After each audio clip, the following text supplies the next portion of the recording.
Thank you. Before introducing our guest, I'd like to take a moment first just to thank our community members who participated in this survey. We appreciate your investment of your time. We appreciate that you took the time to complete it. I'd also like to acknowledge the council and staff support with developing the survey and promoting the completion of it. And I'd also like to thank Andrew Dickinson, the digital media manager for the city, for all of his work preparing and promoting the survey. I think he did a really great job with that. And now it's my pleasure to introduce Brooke Mitchell from the Center of Research and Public Policy. It's a New England-based research firm, and they assisted us with this project. It's been a pleasure to work with Brooke, and we're happy to have her here tonight to present the results.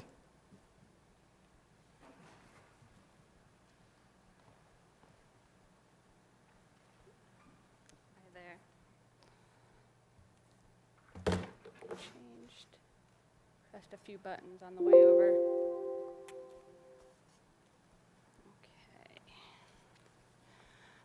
Good evening, everyone. So my name is Brooke Mitchell. I am with the Center for Research and Public Policy. We are a market and social research firm that we've been around for over 40 years. So we are very pleased to be working with the City of Saco for this project, Community Satisfaction Survey, conducted just recent months. We do work from market, social research, that's not my screen. Oh. And we offer wide array of methodologies when we approach projects. We work with private corporations, municipalities such as yourself, all across the 50 United States and other countries as well. So this survey for the City of Saco was conducted to collect resident and business owner manager input regarding satisfaction with several aspects of life in the City of Saco. So the city included areas such as quality of life in Saco, experiences in Saco, community perceptions, awareness and satisfaction of city government services and departments, opinions on community development, communication preferences, and we collected demographics as well. So before going into the results, I just wanted to touch into the methodology that we employed for this specific project. We created a survey instrument using the input from the City of Saco administration. We programmed an online survey. We used an every door direct mailer, which contained the online survey link that was distributed along postal routes throughout the City of Saco, which included over 10,000 residences, P.O. boxes, and businesses in Saco through the post office. So they were encouraged to visit the online link and complete the survey. The survey link was also posted on various city websites, social media pages. I believe there was press releases as well. Paper versions were also available at 4 locations within the city, including City Hall, Age-Friendly Saco, Saco Scoop, and the library. So using this methodology, we received 914 online responses, 17 hard copy responses among the residents and business owners or managers for a total combined of 931 responses. All surveys were completed between August 29th and September 19th. So just to give you perspective, a sample of this size would create an associated margin of error of about 3.12% at a 95% confidence interval. So I just want to go off that topic for 1 second, just to give perspective as to other surveys that we conduct in various methodologies. When we approach municipalities using other methodologies such as phone surveys, we're only looking to receive 300 to 400 completions in surveys. When we approach a statewide survey, we will ask for about a 600 sample survey. When we do conduct our national polls with our college polling institutes, we ask for about 1,000 to 1,200 completes when we conduct our surveys. So I just want to give you some perspective as to what 931 responses represents for this survey methodology. So to get into the summary of findings, this will take you essentially through the report that we submitted. So we're going to go through it. I'm going to go through it with you. I know that I think you were aware of the results this morning, so this might be repetitive, but I'll join you this time. So when we reported the results to the survey, it was important to the city to ask business owners and managers questions of these surveys as well. So when one of the screening questions, we asked, are you a resident, 18 years of age or older? Do you own or manage a business located in Saco, but you live in a different town? Or both, yes, I am a resident and I am a business owner or manager in Saco. So when we go through the report, there are two columns, one that represents residents and one that represents businesses. The residents are those that responded to that first row, yes, resident, 18 years of age or older, which has an associated complete number of 850 responses, as well as that third row of 70 responses. So those together create 920 responses in the residents column. For businesses, we included the second row of 11 responses of folks that do own or manage a business located in Saco but live in a different town, as well as the third column that they are also a business owner that is a resident. So the business column reports on 81 responses throughout the survey. Okay, going through the results. Impressively, 97% of resident responded indicated their quality of life within Saco was very good or good. Similarly, 95.1% of business owners reported the same findings. We find that municipalities or cities, towns of your location, typically that percentage will go down in a more urban area in the 80s, but your town or city that represents more rural, suburban areas fall into the 90% range. So you fall in the upper scope of that. So we provided a few statements about life in Saco, and we asked to respond to each as very good, good, poor, or very poor. And we asked Saco as a place to live. Is it good, or very good, good, poor, or very poor?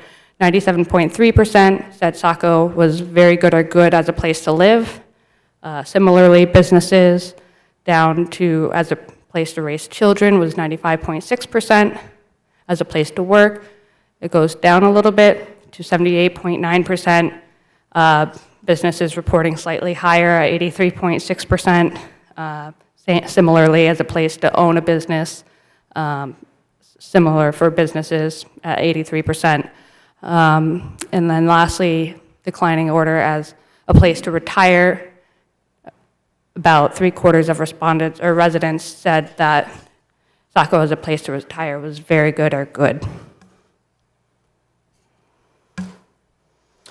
So we wanted to know a little bit about the history of some of the residents and business owners, managers. We asked, why did you choose Saco, or why have you remained in Saco? This was a multiple response question. Location was at the top of that list, followed by neighborhood, city appearance, and then in declining order, work opportunities, city property tax rates, and then at the bottom we have listed a few verbatim open-end response or other responses as well. And other responses that weren't included on our list included responses like spent summers up here, so before moving, maybe they can't afford to move, that's why they've remained in Saco. There's an active art community here, that's why they're here, the population size. So those were other responses that were included that folks added into this list. So on experiences in Saco, we asked 2 open-ended response questions.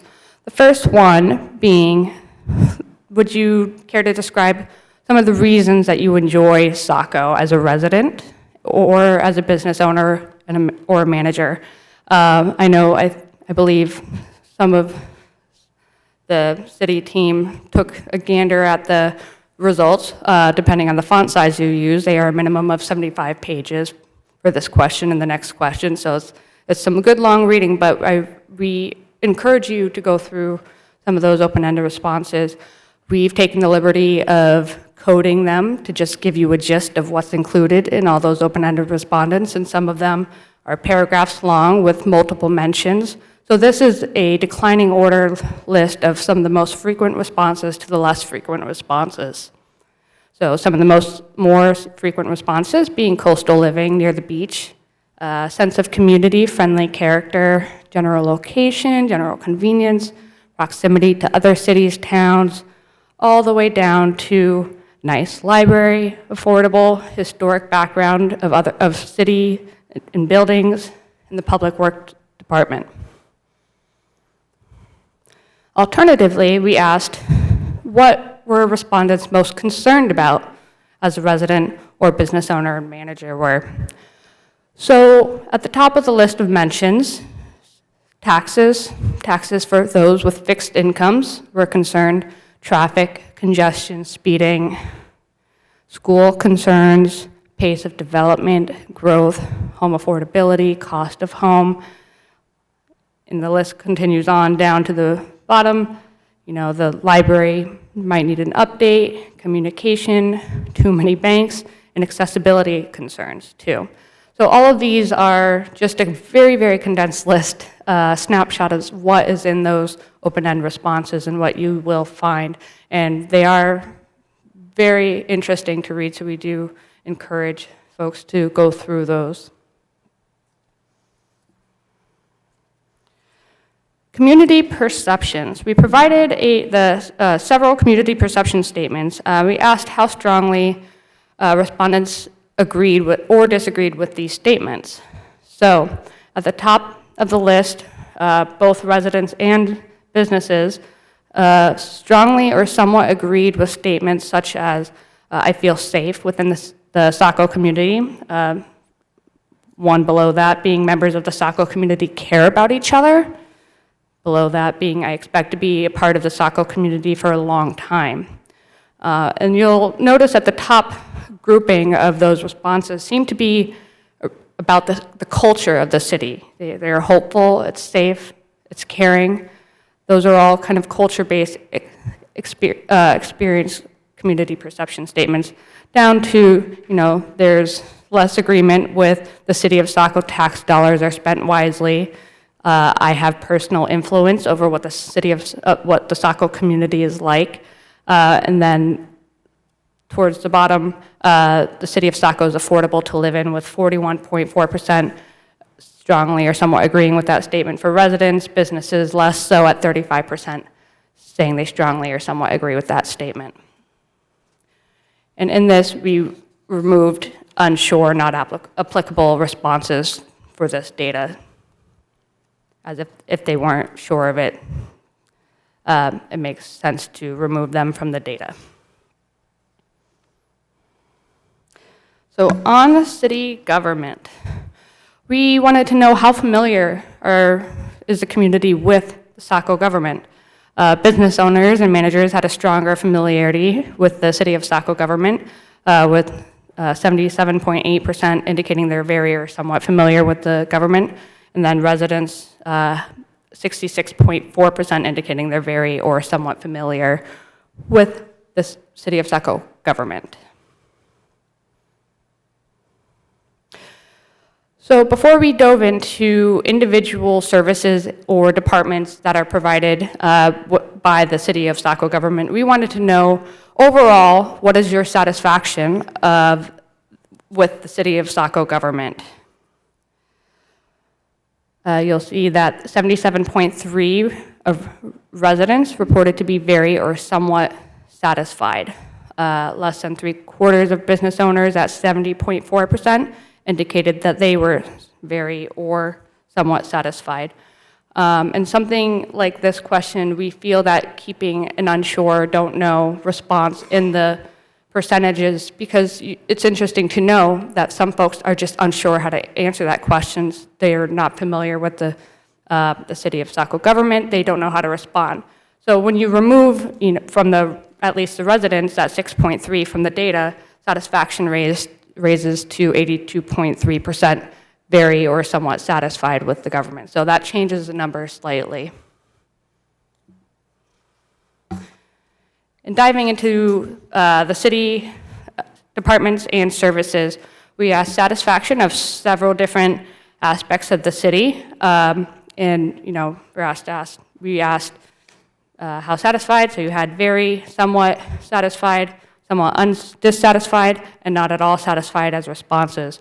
Here we've also removed those that had no opinion or have not used these services at all. So they were removed from the data to represent these numbers. So at the top of the list, you'll find satisfaction is extremely high for the fire ambulance services for both residents and businesses. Below that, you have the city clerk, both being just about 92% satisfaction that are very or somewhat satisfied. Down the list, you have wastewater treatment services, finance department, parks and recreation, public safety, all the way down to traffic enforcement, economic development, and planning, significantly lower than some of those satisfaction numbers. And planning department, there's a little less satisfaction among business owners and managers versus residences.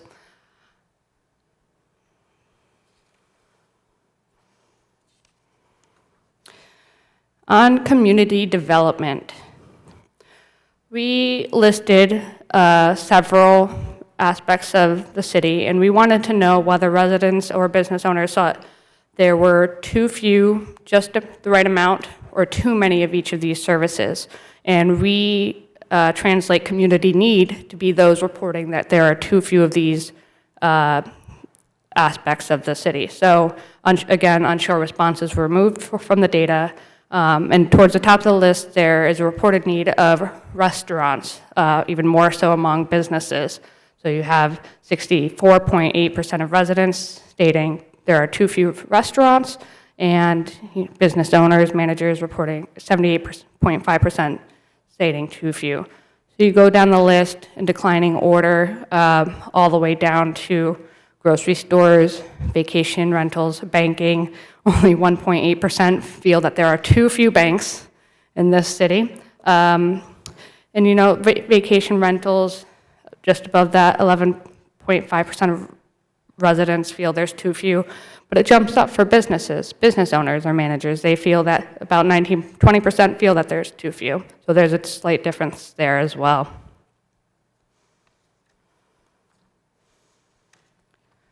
So on communication from the city. So this is actually unique in some of our findings. Some cities or towns that we work with don't ask satisfaction with the level of communication. They just go straight to asking, how have we been reaching you? How do you prefer to be reached? So going back into our database, there's not a whole lot of folks, a lot of cities that ask, what is your actual satisfaction with this? So, and that just occurred to us even going back into our archives and learning a little more about that. So you have 66.7 suggesting they're very or somewhat satisfied with the level of communication from the city. Again, we included the unsure, don't know, but when you remove the unsure and don't know, that satisfaction jumps up to 71.5%. And just slightly fewer business owners, managers, 56.8 were very or somewhat satisfied. And then further, we did a little research poking around into surveys conducted other surrounding towns from Saco, and it's slightly higher than some, like I think Scarsborough, one of their recent surveys, I think 58.5% said that they were satisfied, or the effectiveness of the town communication with the community was a positive. So that's you're in good company and in good numbers, being just north of something of similar town than you. And so we asked, despite where you go for information from the city, where do you prefer to be to receive communication? So your top 3 being monthly email newsletter, official city website, and Facebook were high for both residents and business owners. We know you can't always do everything at once, so this helps give you a little bit of a prioritized list of where to focus. There were some other responses as well where there were other suggestions about how they might be, you might communicate. I think there was like weekly newsletters, more frequency, things like that.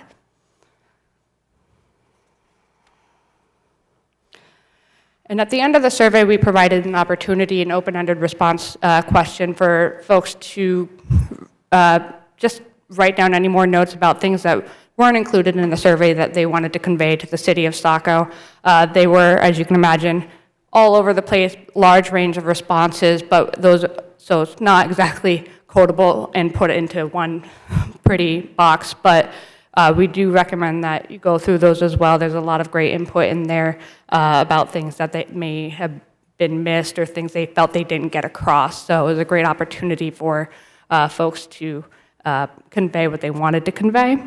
And something I might not pull up unless there are questions about it regarding the results. So we did provide the city cross-tabulations of demographics for many of these questions. So we were able to provide male versus female age brackets. I think there were several other demographics that I could pull it up if that's something that we'd want to cover, but you can spend hours with those numbers. That's one of our favorite parts of this job, is to really see comparisons between different demographics versus the questions. So we recommend that you go through those as well.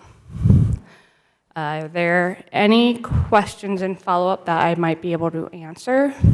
Thank you very much. Are there any questions? Councilor Archer? Yes, thank you. My question is, do you replicate this study with other, like this type, the questions, everything that you use with other communities, so that I could research those communities so I can compare their results to ours, recognizing it may not be 100% identical? Sure. So there are, 2 to 3 large corporations that conduct these types of surveys, and they do not change the survey based on the community. One thing that we did discuss during the interview process about the reasons that why we don't particularly do that is because every community is different. Quality of life questions, things like that, those can be compared across the board. That's a very typical question to ask. When you set out to do this, you have to weigh your options about if you want to just be compared to communities that might not be similar to yours, and it's hard to put yourself in comparison to that. So we work with groups that do want to create unique questions based on what their needs and their community wants to convey to the city or town.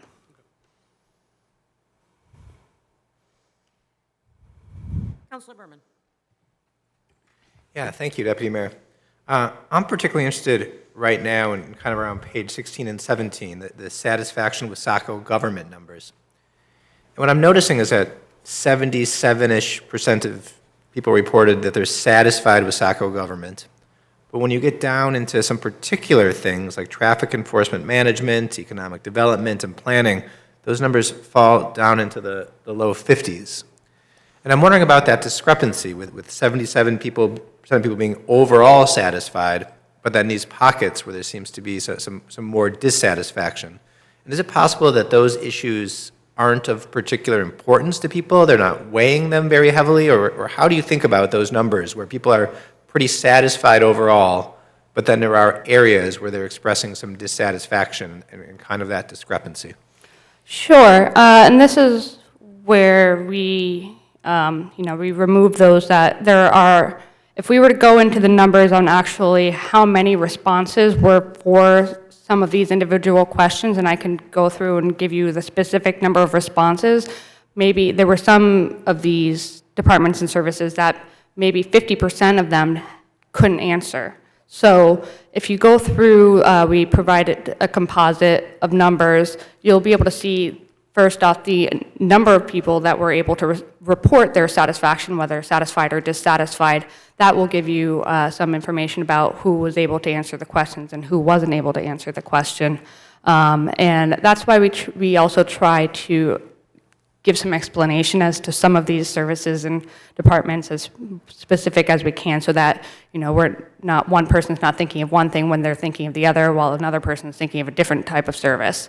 So I encourage you to go through the composite, which just has the number of people who answered that specific question, and that might give you some insight. Thank you. Sure. Any other questions? Counselor Hatch? Thank you, Deputy Mayor. I haven't had a chance to read this thoroughly. I just got it this afternoon, but a couple of issues came to mind as I was perusing through the document. Ironically, page 13 lists the top 5 issues or problems facing Saco, and it seems to be a very similar outline to the feedback that I provided the council about a month ago in that moratorium effort coming from our own city staff, as well as comments that we've heard from the public. So I found that kind of interesting. And I also, if you follow that train of thought, of course, number 4 was pace of development. When you look at the reasons for choosing Saco, which is on page 11, neighborhood and city appearance is ranked very, very high. And of course, we all know, whether we want to believe it or not, a fast-paced growth, particularly if it's uncontrolled, will certainly have an impact on the culture that you described earlier. And lastly, another observation on page 10, the second item, Saco is a place to raise children, which I firmly believe. I raise my own kids here. We want to remember this, and maybe this is more of a message to the planning board, but we want to be a little wary of developers who come to town and try to convince us that their large-scale developments will not produce a large number of children, which is counterintuitive to this. I believe that Saco does in fact appeal to families who want to raise children, and it smacks in the face of some of the comments that we are likely to hear as this development moves forward. Nice report. I got to spend a little bit more time with it, but those are my initial observations. Any other questions at this time, or comments? Okay, as we go through this, if you come up with any questions or comments that you would like to relay, you can email Director Roy. She will then be able to pass on the information to Brooke for us and get replies and responses back. So if you come up with anything, please email her. Thank you so much. We appreciate that. Thank you.